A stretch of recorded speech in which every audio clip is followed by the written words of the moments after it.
You ask Tiger to calculate. This deals with finding the midpoint between 2 points. The midpoint between the 2 points is -53, 83.5. Let's solve it step by step. Plot the 2 points and calculate the midpoint using the formula.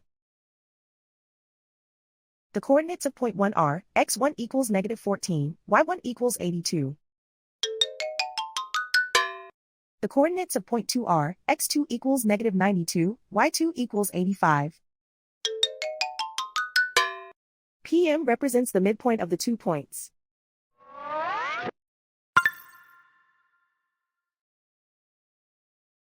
Use the x values in the midpoint formula to find the midpoints x. x1 equals -14. x2 equals -92.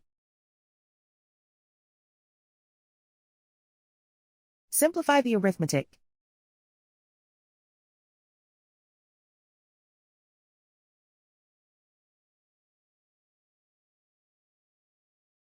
Use the y values in the midpoint formula to find the midpoints y.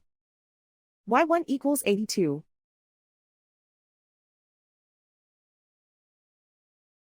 y2 equals 85.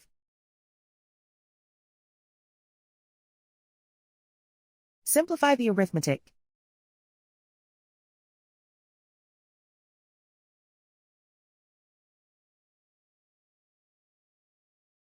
And so, the midpoint is -53, 83.5.